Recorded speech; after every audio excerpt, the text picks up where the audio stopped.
Kisah dukamu lukis di pasiran tepian pantai. Ombak menghempas, menghilang semua tanpa berbekas. Kebaikannya akar di batu sedalam kau bisa. Badai melanda tak menukar sejarah cinta. Tiljana harapan takkan punah melihat takdirnya penuh indah. Setiap saat berserahlah, jalanmu dipermudah.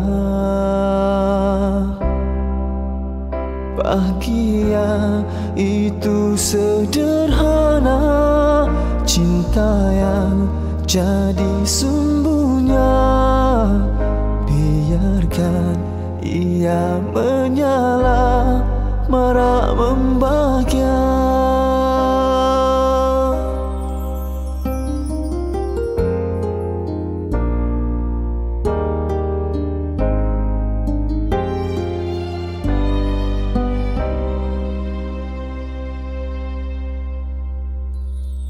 Kisah dukamu lukis di pasiran tepian pantai. Ombak menghempas, menghilang semua tanpa berbekas.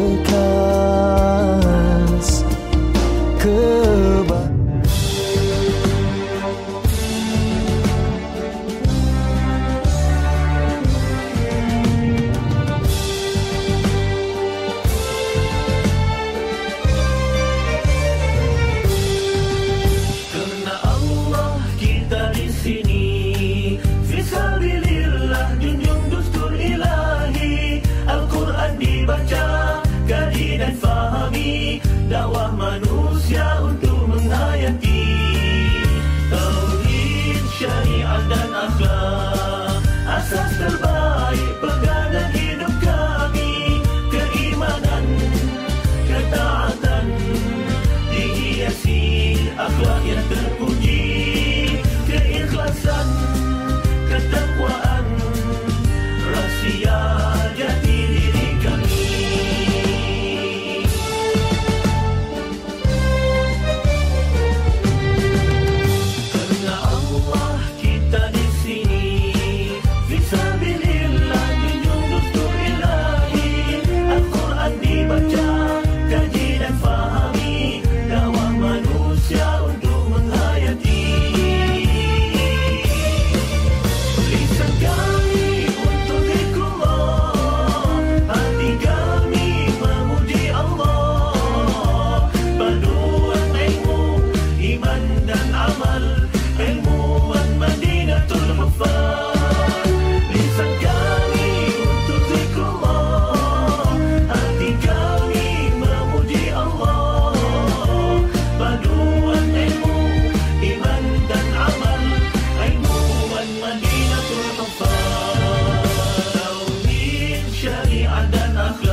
dakwah manusia untuk menghayati tauhid, syariat dan akhlak. Asas terbaik pegangan hidup kami, keimanan, ketaatan, dihiasi akhlak yang terpuji, keikhlasan, ketakwaan.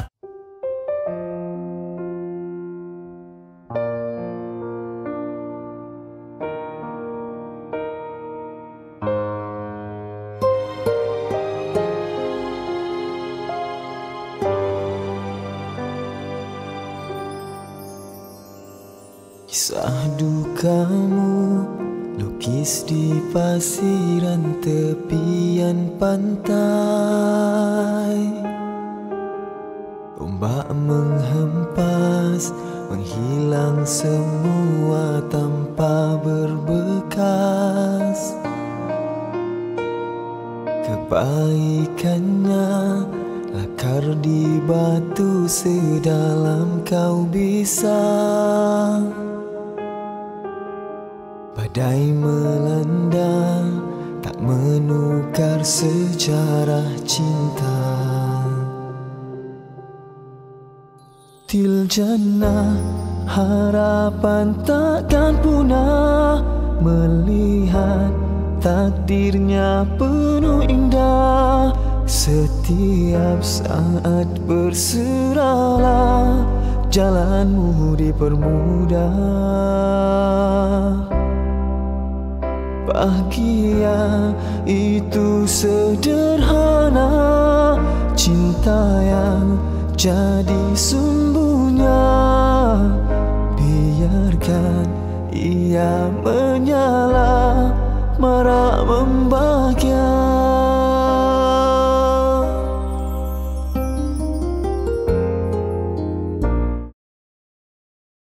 Bismillahirrahmanirrahim. Assalamualaikum warahmatullahi wabarakatuh. Alhamdulillah wassalatu wassalam ala Rasulillah wa ala alihi wa sahbihi wa mawalah. Kepada semua sahabat-sahabat ustazah dan ustaz ya yang malam ni berkelapangan kan, ya, untuk bersama-sama dengan kami dalam tazkirah malam Khamis. Sebab kita buat hari Rabu, jadi tazkirah kita ni namanya tazkirah malam Khamis. So, terima kasih pada yang mengikuti, ya, boleh bantu share pada yang lain. Manalah tahu, mudah-mudahan Allah mengurniakan kita ni ilmu yang bermanfaat. Kadang-kadang ya dalam kita berbual-bual santai pun kan, InsyaAllah ada manfaat. ya, ada manfaat dia. Kadang-kadang kita mendengar daripada seseorang tu entah ya itulah sesuatu yang kita cari dalam hidup kita. Macam itulah. Jadi macam mana Ustaz? Malam ni macam biasa ya, tazkirah malam Khamis ni sebenarnya kami Kongsi pengalaman. ya, kami berkongsi pengalaman. Orang kata jauh macam mana bang? Jauh perjalanan, luas pengalaman. luas pengalaman. Macam itulah. Jadi kami dah banyak kongsikan. Kami dah kongsikan perjalanan kami ke Uzbekistan, perjalanan umrah. Belum ya? Jepun. Perjalanan ke Jepun, ya, ke Bandung dah. Bandung. Bandung pun belum. Tapi hari ni kita nak kongsikan macam mana perjalanan kami ke Itali dan juga ke Bosnia ataupun negara-negara Balkan. Jadi sambil-sambil ya, tuan puan semua boleh jadi sambil makan ke, sambil apa pun tak apalah. Tapi pasang telinga je. Tak tengok gambar pun tak apa. Pasang telinga. Sebab apa? Sebab kami rasa kadang-kadang pengalaman daripada seseorang tu, pengalaman ni adalah ilmu yang berharga. Tak semestinya kita yang mengalaminya, betul kan Abang kan? Ya. Tapi macam kita juga ya Abang kan? Kita macam banyak belajar daripada pengalaman orang lain. Kan? Kita tengok orang, Betul pengalaman disebut orang. the mother of knowledge. Ibu bagi segala ilmu adalah pengalaman hidup. Experience. Sebab itulah penting kita bila ada biografi dikeluarkan tentang seseorang, memang kita kena baca. Dan kemuncak kepada biografi yang paling hebat, yang tidak ada lebih hebat daripada itu ialah biografi Sirah Nabawiyah. Okey, gitu ceritanya. Betul-betul. Sebenarnya kalau ikutkan, uh, kami ni penat sebenarnya. Ya, tengok ni pakai telekung ni. Ya, tak sempat dah nak pakai tudung elok-elok Tapi sebab poster dah keluar dan kami bersemangat. Harap yang mendengar pun semangat juga macam kami ni. Ya, semangat nak cerita. Masya Allah, subhanallah ya. Ustaz mulakan sikit je mukadimah sebelum Ustaz bagi pada Ustaz. Ustaz banyak dah ni ya nak cerita ni. Ustaz nak petik satu ayat Quran yang berbunyi A'udzubillahi minasyaitonirrajim. والله أخرجكم من بطون أمهاتكم لا تعلمون شيئا وجعل لكم السمع والأبصار والأفئدة لعلكم تشكرون. Siapa tahu surah apa? Cuba teka. Ayat ke berapa? Ke kita nak bagi hadiah tiket ke mana-mana? InsyaAllah. Ya. Apa maksud dia? Allah yang telah mengeluarkan kamu daripada perut ibu-ibu kamu. Ha. Dalam keadaan la ta'lamuna syai'a, kamu tak tahu apa-apa pun. Itulah keadaan kita lahir. Tapi Allah ada beri kita kekuatan. Apa kekuatan dia? Wa ja'ala lakumus sam'a wal absara wal af'idah. Allah bagi kita penglihatan. Allah bagi kita pendengaran. Allah bagi kita hati nurani dan akal untuk merasa. La'allakum tashkurun. Kekuatan-kekuatan itu adalah memberi potensi untuk kita menjadi hamba Allah yang bersyukur. Sebab tu selagi ada hayat, pandanglah yang baik-baik. Selagi ada hayat, dengarlah yang baik-baik. Selagi ada hayat, berfikirlah, merasalah yang baik-baik. Sebab apa? Itu boleh bawa kita jadi orang bersyukur. Sebab tu bila kita melancong ya tuan-puan, kita mengembara, kita musafir, sebenarnya macam-macam yang berlaku.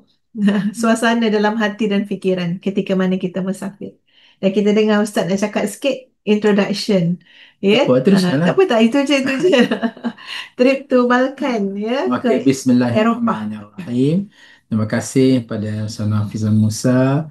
Seterusnya kepada sahabat-sahabat, para pendengar yang budiman dan beriman. Konsep kita menjadikan perbincangan kuliah kita hari ini kuliah santai, relax. Jadi kalau tuan-puan sambil makan kepuk leka pun itu yang terbaik. Jangan serius sangat. Terbaik sambil makan. Tapi alangkah bagus kalaulah kita dapat catat, dapat ibrah. Kerana itulah matlamat kita yang sebenarnya. Jadi apa yang berlaku ialah tahun 2023 kan, kurang lebih. Kita bawa jemaah pergi ke Milan. Daripada Milan berakhir sampai ke Bosnia Herzegovina. Perjalanannya Masya Allah agak tough juga. Kenapa? Check in hotel hari ini, esok check out. Kemudian check in, check out. Check in, check out. Perjalanan kena begitu. Kalau tidak tak akan sampai ke tahap yang kita nak pergi. Jadi secara keseluruhannya Masya Allah tempat-tempat yang kami lalui itu yang sempat Ustaz catatnya ialah kami hujungnya touchdown ke Milan ataupun disebut Milano, Itali. Daripada situ kami pergi ke Venice, tempat pelancongan. Venice ya. Okay. Kemudian pergi ke satu lokasi yang menarik namanya Dubrovnik. Di situ ada satu lokasi namanya Kotor. Bunyi tu pelik Kotor. Tapi tempat tu Masya Allah paling bersih. Okey. Benar kita melawat Lake Ohrid. Ia merupakan satu tasik yang Masya Allah sangat memberikan inspirasi dan ketenangan. Lepas itu kami pergi melawat satu kampung yang sangat memberi inspirasi kepada kami. Namanya Kampung Balash di Mostar. Apa inspirasi dia? Ustaz sempat beli dia punya lanskap dia ni. Masya Allah. Jadi lokasinya begini. Ada sejarah tersendiri bagaimana ketika mana kerajaan Islam Osmaniyah ingin menakluk negara-negara seterusnya bagi perluasan empayar Islam, mereka merujuk kepada ulama-ulama yang beruzlah di Balash ini. Jadi kami pergi masuk dalam gua tu. Dan memang bila kita masuk dalam gua tu, Ustaz fikir Kalaulah seorang tu nak hafaz Quran 30 juzuk, insya Allah rasa 6 bulan boleh hafaz. Masya Allah. Sebab apa? Dia betul-betul dalam gua, tapi disenari oleh sinaran matahari, Masya Allah. sebelahnya air terjun.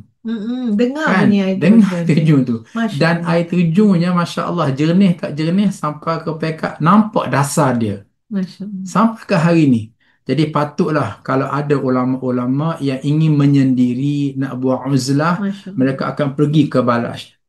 Hatta hari ni pun kalau tuan-puan Google, kita akan nampak cantik bagaimana dijaga suasana tersebut. Daripada Balash kat Mustar tu kami pergi melawat tengok air terjun di satu tempat namanya Jaki. Bahasa tu kok kata salah betul sikit-sikit, tajwid tu kira halal ya. Okey, satu nak mencelah. Uh-uh. Ustazah banyak musafir dengan Ustaz. Kami pernah ke Turki. Banyaklah mana tabang. Kata banyak tapi nak sebut tak boleh.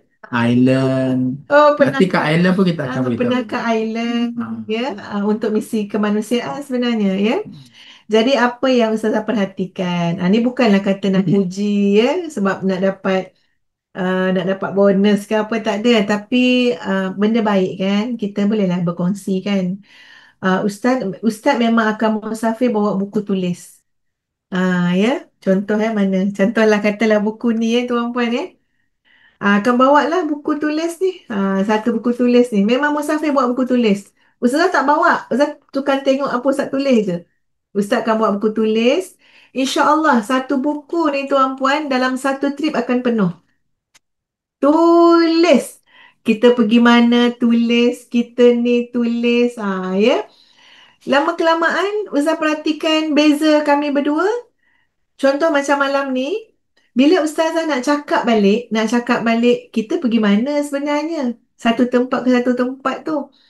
Ustazah tak dapat nak cakap dah. Sebab apa? Sebab Ustazah pun dah tak ingat dah. Kecuali kalau Ustazah tengok gambar-gambar tu kan, ya. Tapi Ustaz akan buka balik buku nota tu. Dan tengok satu-satu dan apa sajalah yang dilihat, pengajaran. Ustaz suka tulis. Jadi Ustaz pun nampaklah itu satu benda yang sebenarnya tuan-puan kita pun ya, mana yang baik tu kita ambil kan. So kita kadang-kadang Allah bagi kita macam-macam pengalaman berharga, tapi kita tidak ikat dia. Tak ikat dia dengan nun wal qalami wa ma yasturun, demi pena, wa ma yasturun, Wal qalam wa ma yasturun. nun wal qalam wa ma Dan yasturun, apa yang ditulis. dan apa yang ditulis, dimudahkan Nota untuk lah. kita menulis. Jadi subhanallah tuan-puan ya, kalau tuan-puan adik kakak semua lepas ni ada trip ke mana-mana, ya cuba tulis. Mungkin kita boleh tulis dalam handphone. Ada satu, sebenarnya gini tau, kalau Ustazah bangkitkan isu ini, Ustaz nak bongkar lah satu rahsia dan sekaligus pengajaran kepada kita semua. Kenapa Ustaz suka mencatat? Sebenarnya inspirasi ini Ustaz ambil daripada almarhum Datuk Tuan Guru Haji Abdul Aziz Nikmat. Masya Allah, terburuk. Beliau ni Masya Allah, kerja dia mencatat je apa Masya saja yang orang tulis. Katakanlah beliau kan banyak berceramah. Ya. Jadi kalau tentunya dia penceramah terakhir. Ya. Jadi penceramah-penceramah lain dia akan tulis nota, tulis dan dia akan simpan. Tulis dalam buku. Tulis dalam nota kecil. Dan Ha. kemuncaknya nak beritahu bersungguh tak bersungguh dia menulis sampai ke pekat dia sampai ke mati tidak ada beg duit. Semua tidak ada beg duit. Jadi IC dia, lesen kereta dia, duit dia tegulah ni. Dia masukkan dalam sampul surat.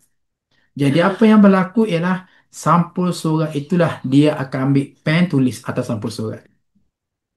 Jadi dia kata kalau hamba beli apa ni pers, jadi tak dapat nak tulis. Jadi kalau kata hamba simpan dalam apa ni sampul surat boleh tulis. Jadi memang dia pernah tunjuklah kepada kami, ni sampul surat pertama, sampul surat kedua. Nak beritahu Masya Allah. Penuh dengan catatan. Penuh dengan catatan. Masya Dan Allah. akhir sekali dia kata apa? Kemungkinan masa kita catat tu kita tak perlu.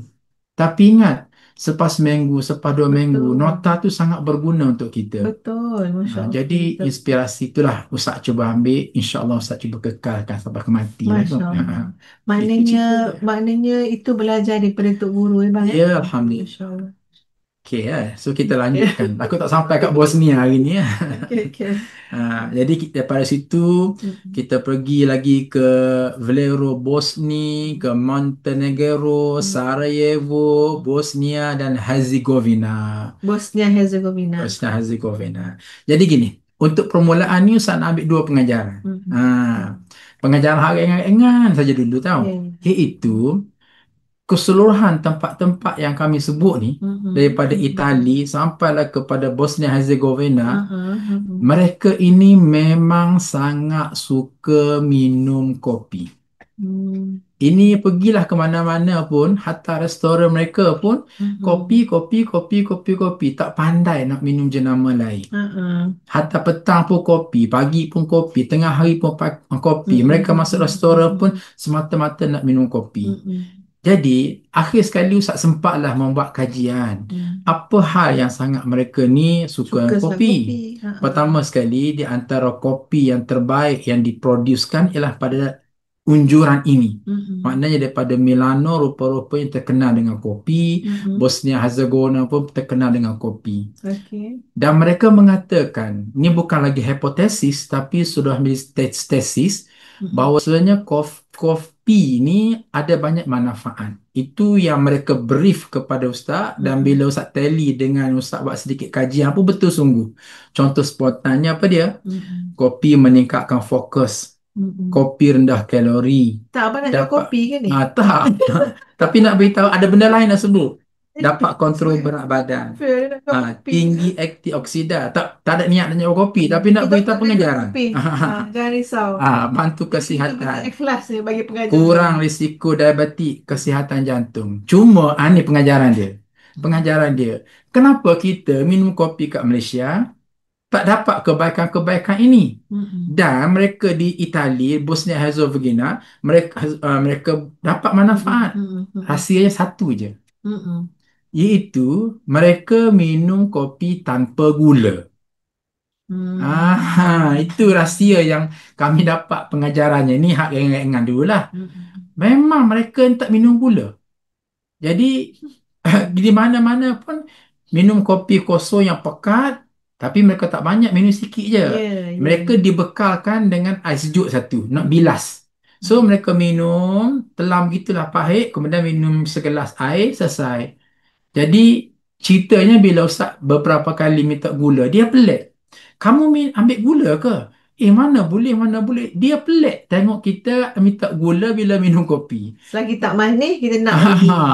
Jadi akhir sekali, betul sungguh lah. Jadi ini pengajaran dia. So, tuan-puan, kalau kata nak sihat, nak sihat. Ni bukan cerita nak jual kopi ni, tak.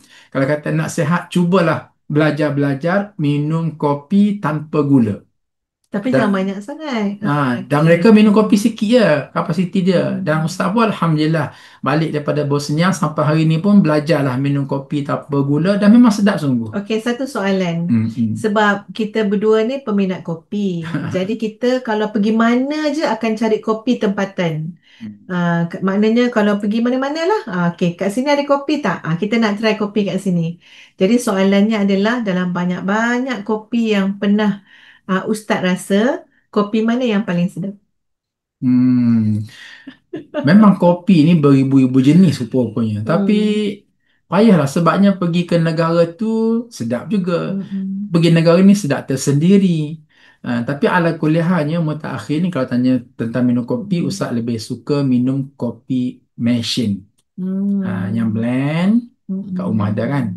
So minum sikit tanpa gula, insya-Allah sihat semua. Sebenarnya tadi saya tanya soalan tu nak bagi jawapan cia-cia tau. Mana tahu bila saya tanya dalam banyak-banyak kopi yang Abang dah pernah minum, kopi mana yang paling sedap. Lepas tu Ustaz pun jawab, ya, kopi yang paling sedap kopi yang Ustaz dah buat. Begitu. Tapi apa kadang bukan itu jawapan dia. Masalah kita ni tak prepare skrip. Itulah dia lari daripada expectation tu. Tapi tak apa. Kita rekod untuk akan datang. Pengajaran kedua, ini sedikit semakin berat. Tapi bukan berat dengan maksud heavy yang sungguh-sungguh, tapi memberi pengajaran kepada kita. Iaitu daripada Itali sampailah kepada Sarajevo, memang sukar sangat nak mendapatkan makanan yang halal. Bila kita rasa boleh makan sepuasnya makanan yang halal, Masuk bila Bosnia. kita masuk Bosnia. Jadi, Masya Allah, di antara perkara yang Ustaz perasan, kita orang Islam ni, kita cakna dua perkara kan, bila kita musafir. Pertama sekali, arah kiblat. Ya. Yang keduanya, makanan yang halal. Jadi apa yang berlaku kami ni, boleh katakan sepanjang berada kat Itali ni, makan sup sayur, makan sup sayur lah, makan sup sayur, kemudian makan sayur. Sup sayur, makan sayur. Makan sup sayur, makan sayur. Jadi Masya Allah. Pernah ya, Hmm. ustazah dengan ustaz, sampai ustazah paksa dia ustazah tidur. Sebab apa? Ya, kita punya bekalan makanan dah habis. Paksa diri tidur. Sebab apa? Sebab malas dah nak fikir pasal makan dah. Ya, punya susah nak cari makanan halal. Sebab itu. Boleh, Kita Bai? apa ni, memang kita bawa sebenarnya makanan-makanan daripada Malaysia. Tapi pengalaman-pengalaman terdahulu, kita pergi ke mana-mana negara, makanan tu akan bawa balik semula ke Malaysia. Sebab apa? Mudah untuk kita cari Kat makanan yang sana. halal. Tapi berterserempak dengan Milan ni, oi, memang tak boleh berunding. Masuk restoran tu, kiri kanan tak halal. Jadi bila kita Kalau nyapa, masuk restoran yang dikata halal pun kita tak berapa sayur lah. yakin juga. Ya, Tak berapa yakin betul. sebab tetap ada arak kat Hmm, kedai tu. suka. Jadi macam-macam. Jadi subhanallah, kat sini saya belajar satu perkara tuan puan. Bagaimana sahabat-sahabat kita yang mengeluarkan makanan halal ni Betul. sebenarnya adalah satu, Kena appreciate lah. ya, kena hargai sangat. Jangan kata nak pergi luar negara je. Yang kat negara kita Malaysia ni pun. Ya, siapa yang pergi buat industri mengeluarkan makanan halal untuk jadi pilihan yang utama kepada orang Islam, ya, banding dengan yang disediakan oleh yang non-Muslim kan. Bagi ustazah tu bukan saya dapat duit tuan puan, tapi dapat pahala yang sangat besar. Sebab apa? Sebab kita tahu ya Allah, hilang hilang nikmat berjalan tu kalau kita tak jumpa makanan halal. Masya Dia Allah. pergi jalan ni makan yang paling best. Makan yang best kan. Jadi Ya. tak ada makanan halal, Hmm. moyok je semua. Patulah Ustaz, ketika anak-anak kita masih kecil, sering kita bawa ke apa ni 7E ke mana ke. Kita rasa Dulu lah kan. kecil-kecil lah, masa kecil-kecil dulu. Kita rasa bangga sebab apa? Mereka bila membeli, mereka akan belek-belek. Oh, yang ni ada tanda halal Abi. Ini ada tanda halal. Padahal ada je tanda halal Thailand, tapi mereka confused. Tapi bagi Ustaz, isunya ialah, oh baguslah anak-anak yang ada kesedaran pergi ke kedai, restoran, mereka scan tengok ada tanda halal ataupun tidak pada produk, maka tuan puan, kalau anak kita ada awareness sampai ke tahap itu, tolonglah hargai. Sebab apa? Biar kita nak nikmat itu berkekalan pada Okey, kita. tinggal satu perkara. Boleh, Silakan, tak apa. tuan puan. Tak sampai lagi ni ke? Boleh sampai. Tapi nak sampai dulu boleh. Pergi Boleh. dulu boleh. Sampai Pergi pergi dulu. Bosnia gitu. Pergi Bosnia. Okey. Um, kita tak tahulah. Benda halal, makanan halal ni isu besar. Sebenarnya mencari yang halal tu adalah tanda iman yang ada dalam hati. Tuan puan, di Bosnia tu, kita tak nak cerita semua. Sikit je introduction. Berlaku peperangan yang sangat teruk kan. Sangat teruk. Ada satu orang wartawan telah bertanya kepada seorang, maknanya macam mana bang? Itulah tak catat. Inilah jadinya tak catat. Tengok buku apa? Ya, telah bertanya kepada seorang tentera lah, ketua tentera Serbia ni lah. Kan, tanya dia. Sebab heran, pelik. Apa yang kau benci sangat, dendam sangat, kau bunuh orang macam tu je. Ya, kau masukkan dalam apa? Dalam lori pembancuh simen tu, kau masukkan orang dalam tu, lepas tu kau putar. Dia terlalu jahat. Sampai kawan-kawan tanya, apa yang kau jadi sejahat ini ni? Apa yang kau marah sangat ni? Apa yang kau macam ni sangat? Tuan puan, jawapannya tu ditulis dalam tinta sejarah. Apa jawapan dia? Dengar baik-baik. Dia kata apa? Sebab mereka tak makan babi. Itu jawapan dia. Sebab mereka tak makan alif bayar. Jadi kita heran, apa yang kau marah sangat orang tak makan BABI? Alif bayar. Dia kata sebab kau tak makan, sebab mereka tu golongan yang tak makan balik bayar. Tuan puan, nampak tak maksud di sebalik tu? Mereka sakit hati melihat, melihat iman dan akidah yang ada pada umat Islam sehingga mereka boleh tak nak makan balik bayar yang begitu banyak dan begitu murah. Dan mereka kata begitu sedap. Kan? Nak murah yang tu lah. Nak sedap yang tu kata mereka lah. Saya tak pernah rasa. Nak sedap pun yang tu lah. Lepas tu yang banyak pun yang tu lah. Tapi macam mana kamu ni boleh tak nak makan? Lepas tu beria betul tak nak makan ni. Sanggup lapar ni sebab tak nak makan. Jadi mereka iri hati melihat prinsip yang ada, iman yang ada dalam hati seorang mukmin, seorang Muslim. Jadi tuan-puan, Masya Allah, benda tu masa kita dengar bang kan, kita kata, Ya Allah, bang baca ayat Quran yang berkait bang, bahawa orang memerangi orang Islam ni bukan sebab benda lain, tapi kerana iman. Ada ayat dia. Antara lain lah, A'udzubillahi minasyaitonirrajim. Wa ma naqamu minhum illa an yu'minu billahil azizil hamid. Yang bermaksud tidaklah mereka itu naqamu, membenci, memarahi, cuba nak sabotaj orang Islam, berdendam, kecuali orang Islam itu melakukan satu kesalahan yang paling besar. Kalau nak dikatakan itu kesalahan bagi mereka, satu kesalahan paling besar apa dia? Apa dia? Ayyuminu billahil azizil hamid. Mereka mengisytiharkan diri untuk beriman kepada Allah yang bersifat Al-Aziz Al-Hamid. Itu je sebenarnya.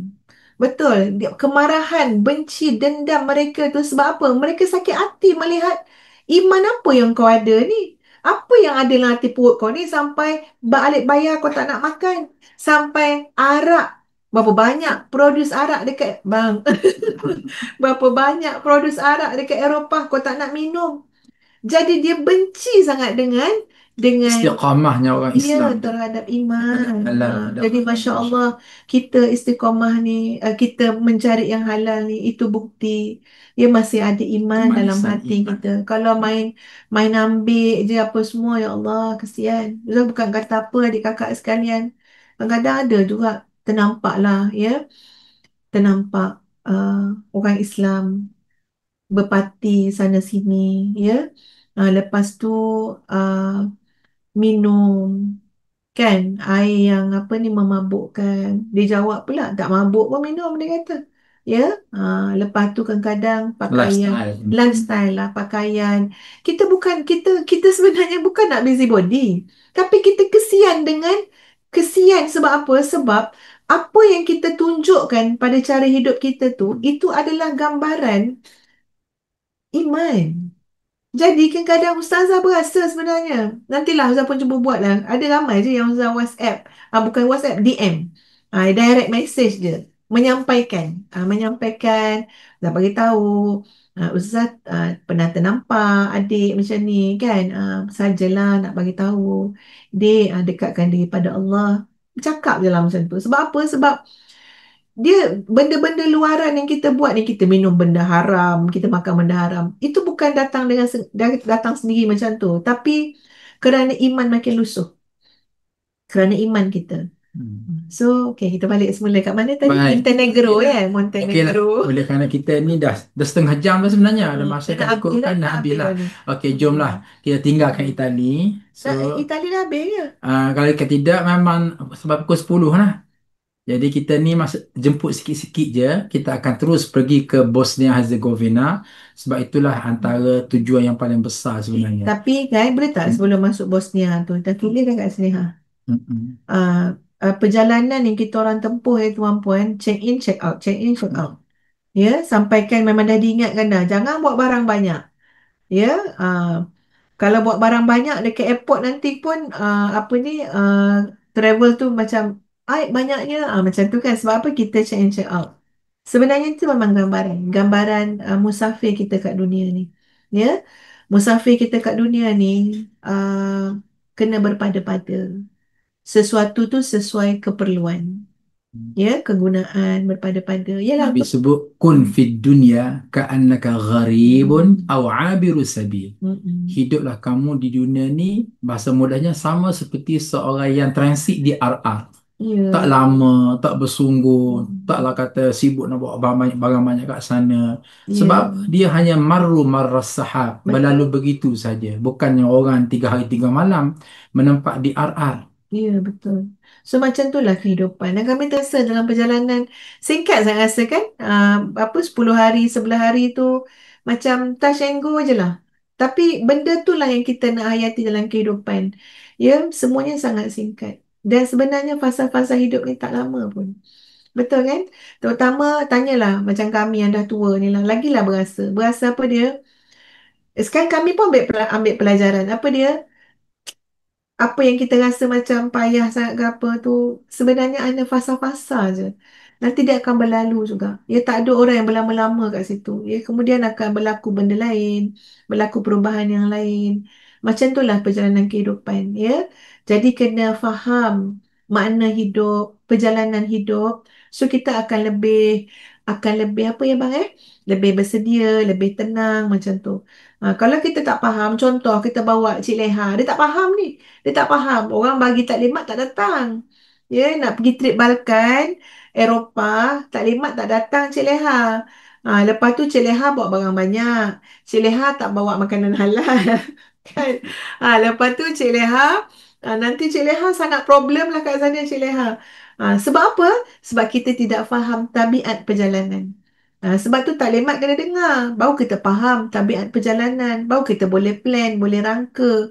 Macam itulah hidup yang kita suruh cari ilmu, cari ilmu. Kenapa cari ilmu? Biar faham tabiat perjalanan.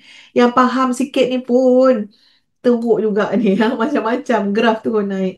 Ini kan tak faham langsung. Sebab itu bila kita memahami perjalanan hidup kita ni, kita akan lebih adalah maknanya ada zon bertenang jugalah. Ada rasa bertenang sebab apa? Oh, tak lama. Kita transit je, kita menyinggah je. Jangan teruk sangat. Ya, hidup ni yang paling baiknya adalah ada lagi nilai kesederhanaan. Ya, nilai keseimbangan. Macam tu. Okey, boleh. Okey, boleh habis dah situ Jadi kita balik pada cerita daripada Milano, Itali, kita pergi teruslah kepada Bosnia sebab masa tak mengizinkan. Jadi ceritanya begini. Rupa-rupanya Tapi yang uzlah tadi tu? Ini ada kait sikit lah. Okey. Rupa-rupanya ialah Bosnia ini asalnya negara di bawah takluk Khilafah Uthmaniyah. Ia berlaku pada abad yang ke-14. Bagaimana ulama-ulama yang ada di Turki, mereka fikir macam mana cara nak menakluk negara-negara yang hari ini disebut Kroatia, Bosnia, Serbia, Kosovo, Macedonia, negara Balkan ni yang semuanya atas nama Yugoslavia. Jadi caranya ialah setelah mereka istikharah, mereka dapati ayuh pergilah bertemu dengan para ulama yang paling ikhlas, paling jujur, paling sufi, tapi mereka ini mujahid Islam. Di mana lokasi mereka? Rupa-rupanya lokasi itulah yang Ustaz sebutkan tadi berada di tempat apa nama ni? Ni. Tempat Ustaz tak dapat menyebut nama tempat, hanya ada gambar. Tak. Balik saya dah notat. Ada tadi.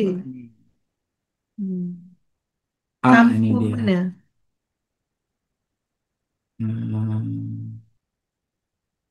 Tak apalah, gambar je lah tempat. Nanti kita cari nama tempat tu. Yang gua tadi kan? Yang gua tadi. Bukan dekat ni bukan dekat Belagash. Belagash. Belagash bukan Mostar. Dekat lah. Dan Mostar tu depan sikit je. Mostar depan sikit. Ya, memang dia tak jauh dengan Mostar. Tapi Belagash. Tapi nak beritahunya ialah Masya Allah, connection tu kuat. Bila ikhlas sampai ikhlas bertemu, bukan sekadar benefit pada individu, tetapi sampai ke pekak boleh menakluk. Maka akhir sekali pada abad yang ke-14, berjayalah ditakluk negara-negara Yugoslavia yang termasuk padanya Bosnia dan Herzegovina. Namun, ialah setiap khilafah ni ada pasang surut dia, ada zaman jatuh naik dia. Bila khilafah Uthmaniyah semakin melemah, Maka akhir sekali bagaimana negara-negara yang berada di bawah Yugoslavia yang disebut tadi, yang Ustaz sebut Kroatia, Bosnia, Serbia, Kosovo, Macedonia, akhir sekali berjadi hijack oleh kumpulan komunis. Jadi kumpulan komunis inilah yang meletakkan doktrin agama adalah candu masyarakat. Maka mereka menghapuskan nilai-nilai agama, termasuklah agama Kristian sekalipun. Jadi pada masa itu bagaimana orang Kristian bangkit melawan uh, komunis, termasuklah orang Islam juga melawan komunis. Akhir sekali tumbangnya kekuasaan Yugoslavia, dan akhir sekali bagaimana ada wujudnya tiga kelompok utama yang berada di Bosnia Herzegovina. Satunya ialah kumpulan Kroatia, yang keduanya Bosnia, yang ketiganya Serbia. Cuma dari segi pecahannya pada masa itu kita dapati Kroatia ni adalah di kalangan Kristian Katolik. Jumlah mereka tak banyak, 17%. Bosnia ni adalah majoriti di kalangan orang-orang Islam, 44%. Serbia di kalangan orang Kristian Ortodoks, berjumlah 31%. Jadi akhir sekali secara ringkasnya bagaimana Bosnia yang dikuasai oleh orang Islam ni, mereka juga tak tahan dengan sedikit sebanyak penindasan yang dibuat oleh orang Kroatia dan Serbia Kristian ini. Akhir sekali mereka berusaha untuk mendapat kemerdekaan autonomi yang tersendiri. Jadi pada tahun 1992 maka berlakulah kemerdekaan di Bosnia. Akan tetapi kumpulan Kristian wa imma di kalangan Ortodoks ataupun Katolik, mereka tidak mahu Bosnia ni merdeka. Sebab apa? Sebab di kawasan Bosnia itu kawasan yang tanamannya subur, adanya hasil bumi yang subur. Jadi lepas itulah mereka cuba attack orang Islam. Dan satu perkara, sekejap. Betul tak ada orang menyebut bahawa Bosnia adalah jantung Eropah? Masya Allah, boleh diterima. Ya. Kalau sebabnya apa dia? Okey, nak membuktikan atas apa yang disebut oleh Ustazah ni, Tak jika orang sebut. Bukan ada orang sebut. Tak, bukan sebabnya Ustaz, masa kita kat sana Ustaz sempat membeli peta ini. Ni dia. Ustazah beli handbag, Ustaz beli peta. Ni Ustaz, bagi Ustaz membeli peta ni sangat mahal nilai dia. Kalau kita perhatikan yang tengah ni tuan-puan, yang disebut Sarajevo Bosnia ni, inilah dia kawasan orang Islam. Betul-betul kat tengah yang disebut jantung tadi. Jadi tentera musuh di kalangan Kristian ini yang duduk atas bukit ni. Kita nampak yang atas bukit ni. Jadi ketika pertempuran tu berlaku, Ini macam lembah ya bang? lembah memang kawasan lembah. Jadi senanglah untuk tentera-tentera Kristian mereka menyerang orang Islam di Bosnia, sebabnya orang Islam ni memang kat bawah. Dan mereka nak naik pun tak boleh, mereka mula dikepung dan sebagainya. Tetapi yang lebih tragis, yang lebih sedih, bila kita sembang dengan orang-orang Bosnia kat sana, sesuatu istilah yang sering kali mereka ungkap, tidak sangka. Apa maksud tidak sangka? Jiran serumah, sepagar. Sekampung. Sepagar ni. Sepagar. Okey, aku Islam, kamu Kristian, sembang, okey, makan minum, okey, borak-borak. Tapi bila tiba visil ditiup, mereka all out, habis-habisan macam tak kenal jiran sebelah. Mereka bunuh, mereka bakar rumah, mereka hijack, perempuan diperkosakan. Sedangkan orang Islam tahu, ini jiran aku ni, ini kawan aku ni, ini rakan sepejabat ni. Tapi inilah dia sesuatu yang sangat luar biasa. Memang orang Bosnia menganggap ini sangat luar biasa. Seolah-olah macam ada sebenarnya dalam hati orang tu ada intiqam. Intiqam ni maknanya ada satu kesumat, dendam kesumat, tapi belum masa je nak keluar. Yes. Belum masa je Ini nak namanya keluar. bom jangka. Ya, Masya Allah. Tapi Al-Quran, boleh bayang ulas sikit? betul. Al-Quran lah yang banyak dah menyebut. Beringat, kita tak kenal orang, tapi Allah kenal macam-macam spesies manusia ni, semua makhluk Allah belaka. Allah beritahu dalam Quran. Kamu kena tahu golongan munafik macam mana. Kamu kena tahu Golongan kufar macam mana? Kamu kena tahu. Kita boleh jadi tak tahu. Kita tak kenal. Tapi Allah telah memperkenalkan dalam Quran. Dan betul macam tadi ayat yang Ustaz sebut. Ya. Intiqam. Dendam kesumat. Wa ma Kenapa? tanqimu minna illa Ayat an lain. amanna bi ayati Balik rabbina. semula bang. Ayat lain pula ni. Ayat apa macam mana ayat ni Wa bang? ma tanqimu minna illa an amanna bi ayati rabbina lamma ja'atna. Tidaklah kamu marah kepada kami, benci kepada kami, nak sabotaj kepada kami, kecuali kesalahan kami. Injazat ta'bir, kalau boleh disebut kesalahan, memang tak salah pun, apa dosanya? Sebab kami nak beriman, kami nak sembah Allah, kami tak nak makan babi, kami tak nak minum arak. Oi, menggelegak pada hati perut orang-orang kafir. Jadi benarlah apa yang disebut al-kufru millatu wahidah. Masya Allah. Walaupun nampak kita berbagai agama yang berlainan, tetapi dari segi mereka membina rangkaian, memang itulah. Millah wahidah ni maknanya bawah payung yang sama. Kalau namanya kufar tu, tak kisahlah apa bentuk pun, di bawah payung yang sama. Apa yang ada dalam jiwa tu, naqamu. Adanya rasa marah, kesumat terhadap keimanan yang dimiliki oleh orang-orang yang beriman kepada Allah dan ikut perintah Allah. Dia sakit hati tengok, oh apa benda dalam hati kau ni dia kata sampai kau boleh apa ni boleh tahu membezakan ada halal lah, ada haram lah. Kenapa kau tak tibai je semua? Ada sakit hati dalam tu. Terpendam. Akhirnya dalam peristiwa peperangan Bosnia, kata Ustaz tadi, baru keluar ketika mana dia apa dilancarkan peperangan itu. Al-kufru millatu wahidah. Ya, maknanya datang sekali datang boleh berbaik semua. Untuk apa? Untuk menyerang orang Jadi, yang beragama Islam. bayangkan 4 tahun daripada 92 sehingga 96 kerjanya bunuh orang Islam. Berapa yang mati bang? Jadi apa yang berlakunya ialah 1/3 daripada 4 juta orang, Okey. 1/3 terbunuh, 1/3 dipaksa tukar agama, 1/3 dihalau daripada Bosnia. Sebab itulah tuan-puan, kalau kita pergi ke Bosnia Herzegovina, di antara benda yang penatnya ialah nak menjawab salam kepada ahli kubur. Pergi sekejap, Assalamualaikum ya ahli maqabir. Pergi sekejap, Assalamualaikum ya ahli maqabir. Jadi, pergi tengok sekelompok kubur. Pergi tengok sekelompok kubur. Tengok sekelompok kubur. Oh, banyak meriah dengan kubur. Apa tidaknya, ratusan ribu dibunuh. Dan hampir jutaan lah sebenarnya kalau ikutkan out of record ni sebenarnya yang terbunuh dalam hal ini dalam masa 4 tahun. Bahkan yang dicatat lah, yang diperkosa, yang dirogol saja 25,000. Ini nak beritahu suasana yang sangat menyayat hati. Dan banyak juga anak-anak kecil yang dibawa keluar. Sebenarnya anak orang Islam, tapi kemudiannya masuk nak bawa ke Malaysia. Yang bawa ke Malaysia tu selamat lah, alhamdulillah lah. Ya, sebab datang ke orang Islam kan. Alhamdulillah juga masa tu kerajaan kita pada masa tu kan membuat satu tindakan yang kita rasa patut kita hargai kan. Dia bawa tolong bantu macam tu. Tapi yang hantar kat negara dekat orang-orang yang yang bukan Islam tu maknanya anak-anak ikut macam tu lah. Sebab tu antara pengajaran yang Ustaz ambil lah. Kalau kita ambil pengajaran, Masya Allah, setiap kali berlakunya pertembungan atas nama agama, sentiasa saja Islam menjadi mangsa dan pemangsanya agama lain.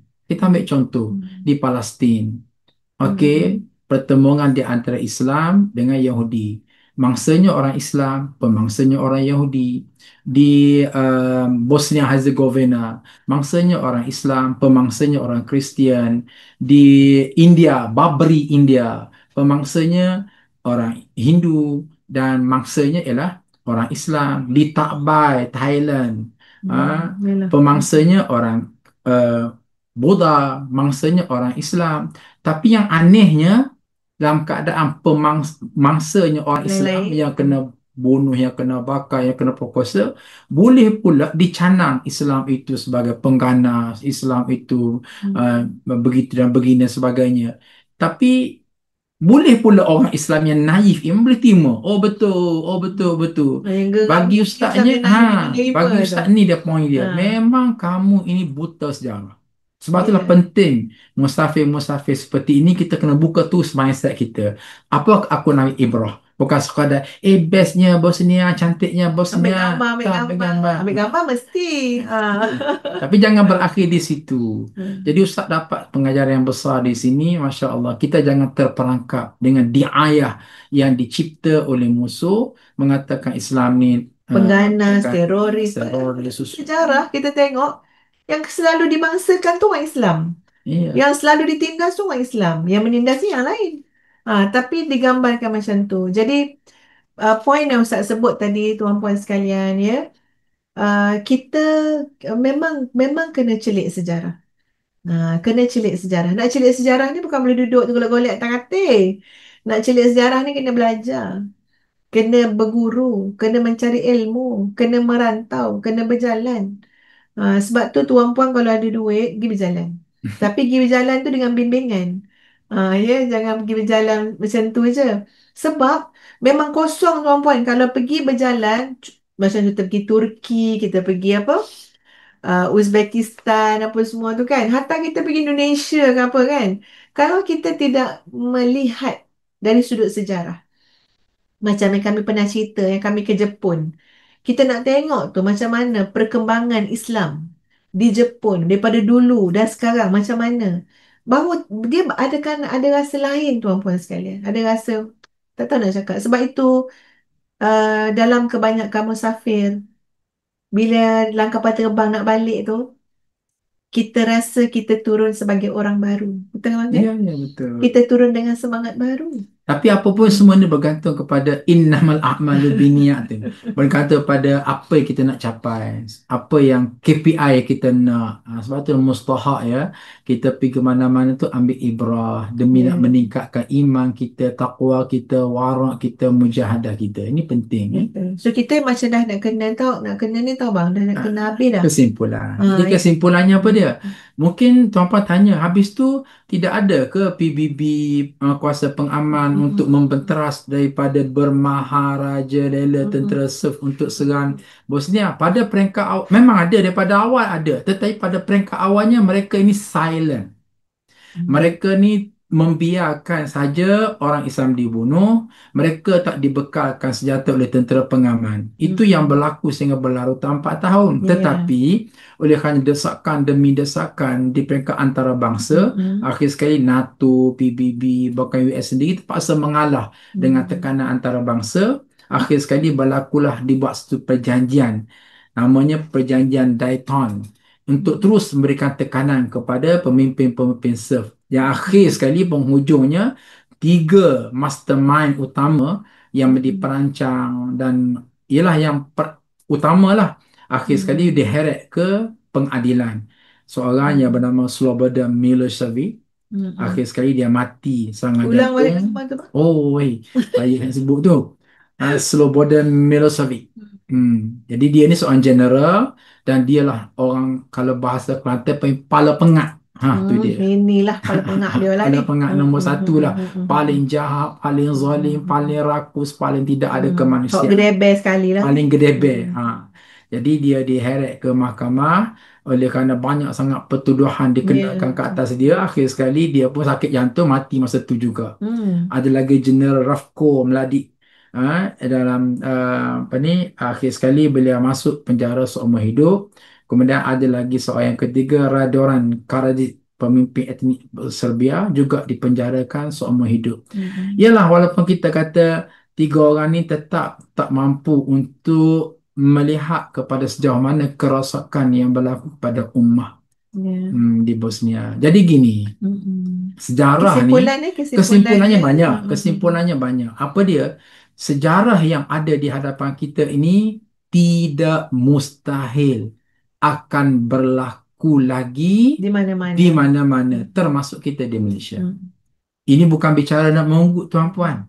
Islam ajar kepada kita bertolak ansur dengan non-Muslim. Tapi awas, bertolak ansur jangan sampai ke peringkat kita ni beransur-ansur ditolak. Tu kena faham tu.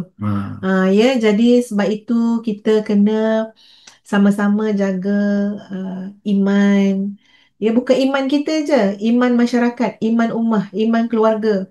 ya, kembali kepada Islam, taat kepada Allah, ya. Hidupkan semangat jihad Ya, dalam diri. betul. Ni anak-anak muda sekarang ni, maaf cakap lah, kami pun ada anak muda, kami terasa bagaimana bicara-bicara tentang jihad, istiqamah, mujahadah, Amal ma'ruf nikmat nahi hidup munkar. berjuang, amalan ma'ruf nahi munkar semakin kendur. Benda-benda uzlah, benda tasawuf, Ya, ya, benda nak dekat daripada betul, Allah. Jangan betul. kendurkan. Ha. Terus bercakap tentang tu. Terus bercakap tentang apa ni, kita proud to be a Muslim. Kan Ya. Allah sebut, wa man ahsanu qawlan mimman da'a ila Allah wa amila salihah wa qala innani minal muslimin. Ada lagikah perkataan yang lebih baik daripada orang yang menyeru manusia ke jalan Allah, ya, dan dia beramal soleh dan dia berkata, aku ni daripada kalangan orang Islam, iaitu orang yang menyerah diri kepada Allah, dan kita rasa berbangga dengan Islam, dengan ajaran Islam. Tapi jangan sampai apa yang berlaku, ya, dalam dunia hari ini, jangan sampai luntur semangat Islam dalam diri kita. Cara hidup dah tak boleh beza dah, mana Muslim mana tidak. Zaman sekarang kan zaman apa, Gen Z sekarang ni. Tak tahu dah Tak jangan tahu apa. apa Ya. dah. Jadi sama-sama kita memperingatkan. Jadi Sekarang ni memanglah. orang tumpuan anak muda, okey, follower aku banyak mana, view aku banyak mana nak capai, produk apa aku nak keluarkan.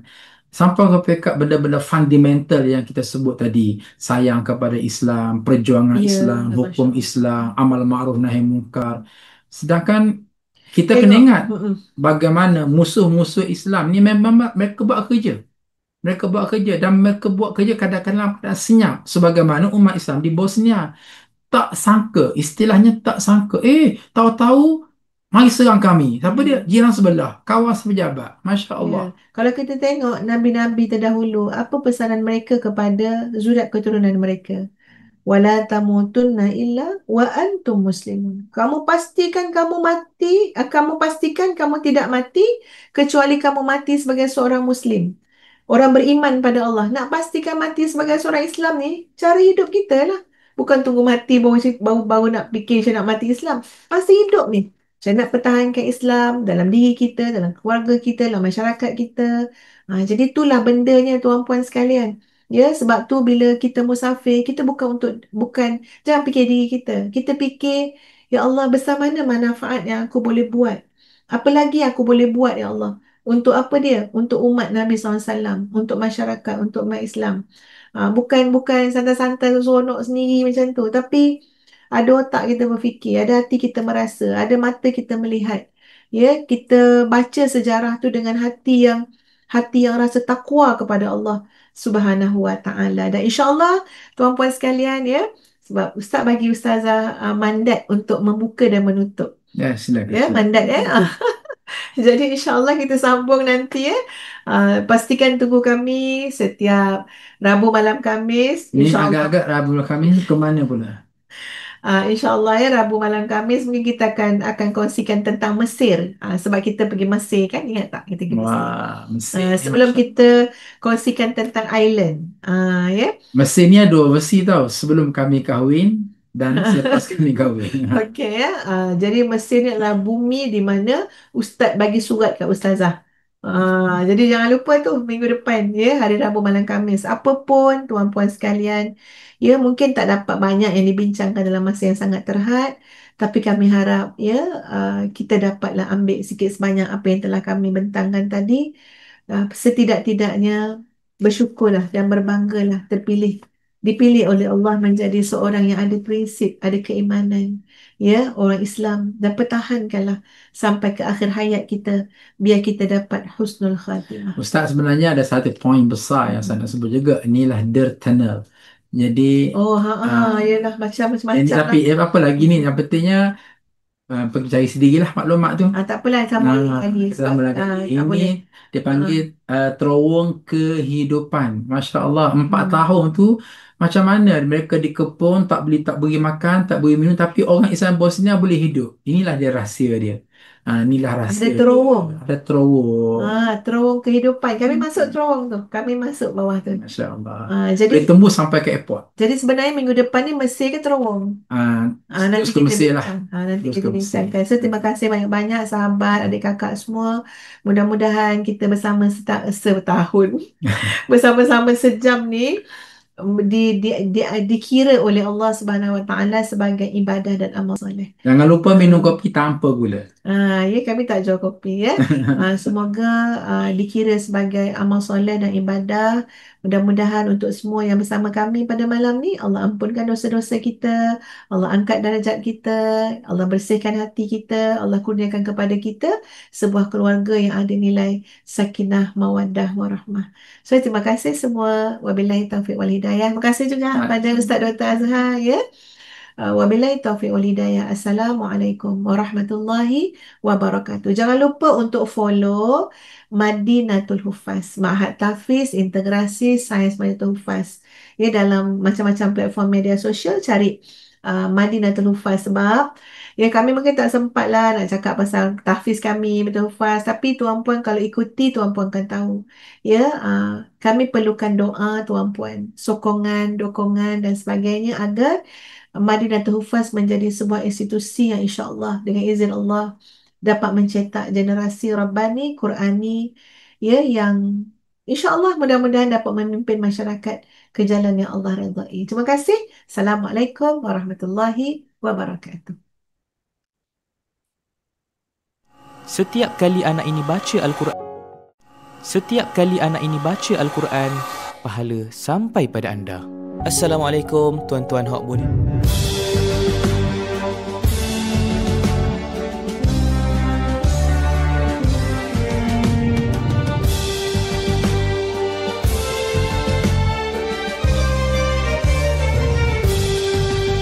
Karena Allah kita di sini, fisabilillah junjung dustur ilahi, Al-Quran dibaca, kaji dan fahami, dakwah manusia untuk menghayati tauhid, syariat dan akhlak, asas terbaik pegangan hidup kami, keimanan, ketaatan, dihiasi akhlak yang terpuji, keikhlasan, ketakwaan, rahsia jati diri kami.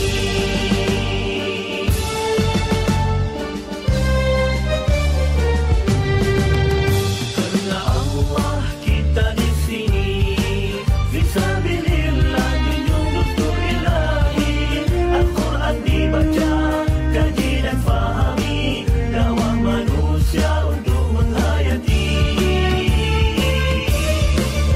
Lisan kami untuk zikrullah, hati kami memuji Allah, paduan ilmu, iman dan amal, ilmuwan Madinatul Hufaz.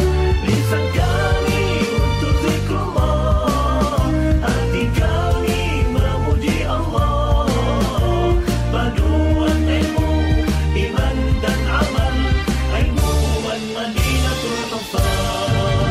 Tauhid, syariat dan akhlak, asas terbaik pegangan hidup kami, keimanan, ketaatan, dihiasi akhlak yang terpuji, keikhlasan, ketakwaan, rahsia jati diri kami.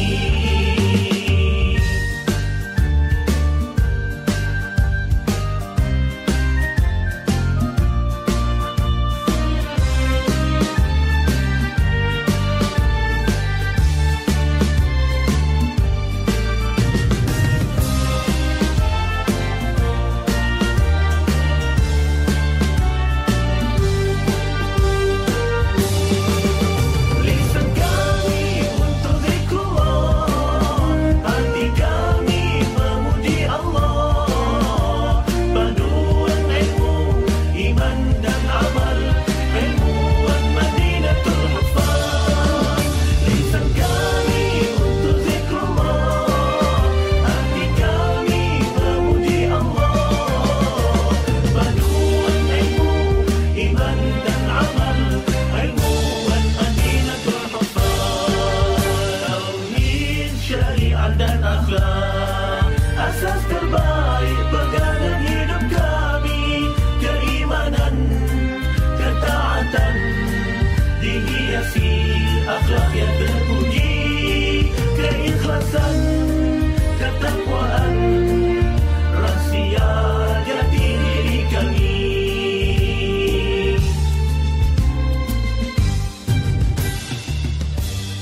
kamu lukis di pasiran tepian pantai.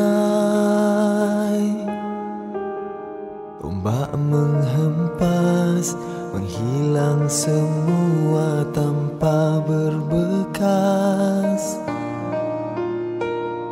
Kebaikannya lakar di batu sedalam kau bisa. Badai melanda tak menukar